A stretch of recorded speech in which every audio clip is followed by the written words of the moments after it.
Olá, boa tarde a todos. Eu sou o professor Adriano Bressani, docente do Instituto de Ciência e Tecnologia da Universidade Estadual Paulista, Unesp, campus de São José dos Campos. E na aula de hoje nós vamos falar sobre a análise de impactos ambientais. Em aulas anteriores, nós já fizemos uma retrospectiva histórica com relação à avaliação de impactos, o seu surgimento no contexto global, no contexto da discussão dos eventos internacionais. Depois passamos a uma discussão sobre a evolução da tratativa e da criação desse instrumento no panorama brasileiro. Depois passamos uma discussão da fundamentação e dos principais conceitos importantes nessa área. Discutimos então as diretrizes legais, passamos a uma apresentação do quadro institucional, né, dos ambientais dedicados à avaliação de impacto. Depois, a uma visão global desse processo. Discutimos inicialmente a fase de planejamento, onde tratamos a triagem, na sequência, o escopo das propostas, né, onde ali discutimos também os principais tipos de estudos ambientais. Finalmente, alcançamos a chamada fase de desenvolvimento da avaliação de impactos, onde, iniciando essa fase, apresentamos inicialmente os chamados estudos de base, responsáveis pela caracterização das alternativas tecnológicas e pelo diagnóstico das alternativas locacionais, onde vimos então que essas fases anteriores, prévias, são importantes para que agora, finalmente, a gente possa fazer uma identificação ou uma previsão dos impactos, seguida da valoração destes mesmos impactos em termos de magnitude e importância, para então, integrando ambos os indicadores, chegarmos à significância do impacto ambiental da alternativa de projeto em consideração, né?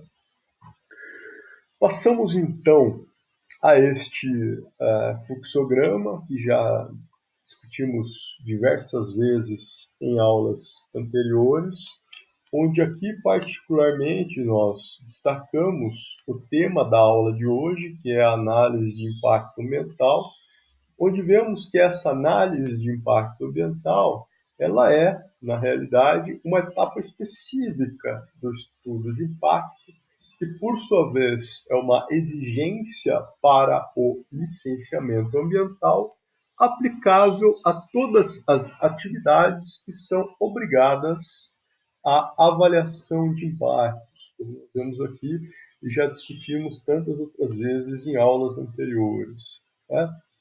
Como há pouco eu relembrava, nós já vimos nesse fluxograma também que tudo começa numa fase de planejamento, onde temos aqui a triagem da proposta, onde a partir da significância do impacto ambiental esperado, ela pode ser considerada de licenciamento dispensado, ou então um licenciamento que venha a ocorrer através de um licenciamento simplificado ou convencional, para os quais se aplicam os estudos ambientais simplificados, estudos de impacto e relatório de impacto, famoso EIA-RIMA, ou numa situação intermediária em que há dúvidas com relação à significância desse impacto, a possibilidade de se realizar, através de uma avaliação inicial, chamado relatório ambiental preliminar.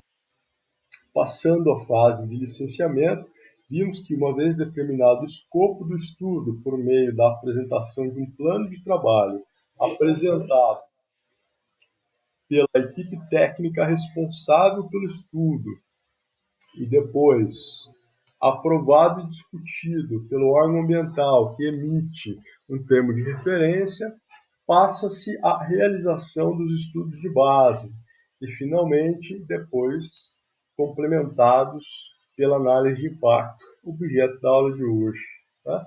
As demais etapas aqui, que são a análise pelo corpo técnico da autoridade ambiental competente, e da sociedade como um todo por meio da audiência pública serão discussões de aulas posteriores, assim como a fase de gestão dos impactos ambientais analisados até as etapas que precedem a gestão. Pois bem, esta é uma outra representação esquemática também já discutida em aulas anteriores, onde vimos então que os estudos de base eles vêm a caracterizar as alternativas tecnológicas do empreendimento, onde vemos então que nessa fase são identificados todos os aspectos ambientais, ou seja, ações e atividades do empreendimento que podem causar alterações, né, por meio da pressão causada no ambiente.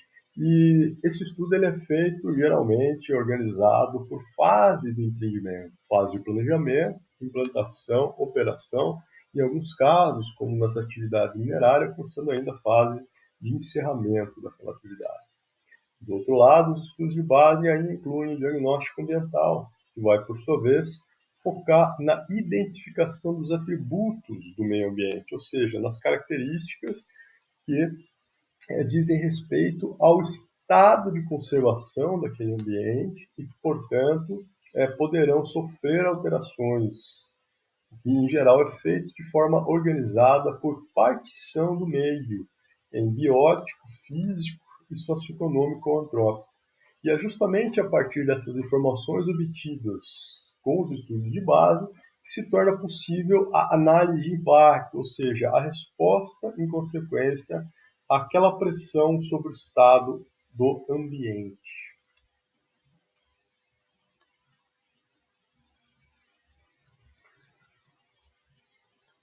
Falando então especificamente sobre a análise de impacto, vemos agora que ela tem duas finalidades principais, entre outras que são, digamos, objetivos secundários dentro destes. A primeira finalidade é a previsão dos impactos, ou seja, a construção de hipóteses das possíveis alterações, né, das mudanças ambientais em potencial que seriam causadas pela proposta, pelo empreendimento planejado. Trata-se, portanto, de uma etapa que pode ser considerada como qualitativa, porque aqui apenas são feitas identificações, ok? É claro que essa conceituação e esse entendimento ele pode variar dependendo da referência que se adota de um autor para outro, de uma obra para outra. Adotaremos aqui esta conceituação, que para nós é aquela que parece ser mais consistente com a literatura global, internacional predominante. Temos ainda a finalidade de valoração, esta sim responsável pela quantificação daqueles impactos previstos, né? É aqui então, sendo esta uma etapa quantitativa, que os impactos serão valorados de acordo com a sua magnitude e importância, sendo estes conceitos que já vimos em aulas anteriores. A magnitude valorada nas dimensões espacial, temporal e de variação de intensidade ou de taxa, né? Ou seja, duração, abrangência e variação de taxa ou intensidade, e do outro lado a importância, medida em termos de sensibilidade do meio, reversibilidade do impacto e a acumulação, né?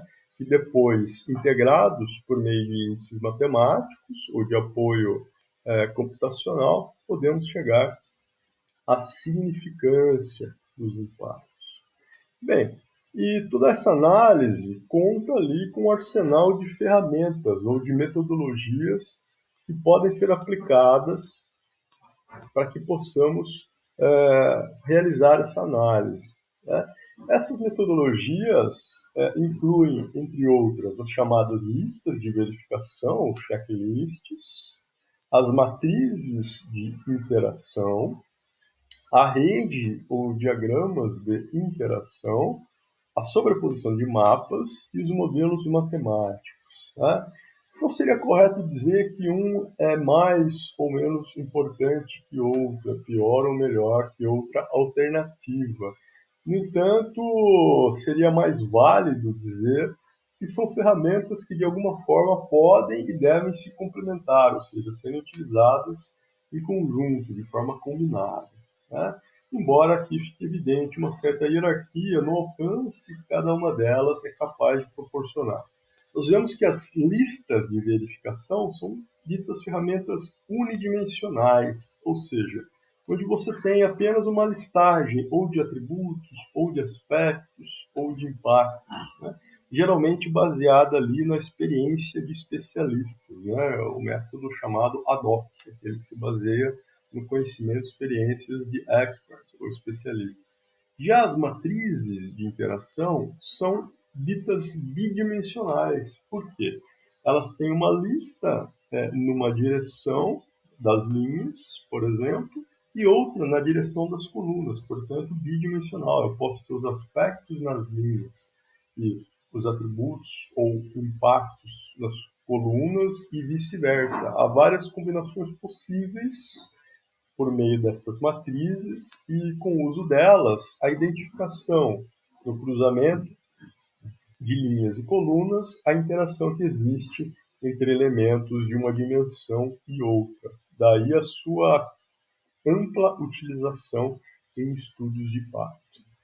No entanto, essas matrizes, assim como os demais instrumentos, têm as suas limitações, e nesse sentido foram criados os chamados diagramas de interação, que são n-dimensionais, já que permitem ainda conectar não apenas interações diretas, mas também indiretas entre atributos, impactos e aspectos, por meio de um fluxograma de desencadeamento lógico das chamadas causas e efeitos. Temos a sobreposição de mapas ali, apoiada, né, ou ferramentas assistidas por computador, como CAD, sistemas de informações geográficas, que são muito importantes e, sempre que possíveis, devem ser utilizadas em conjunto com as demais técnicas.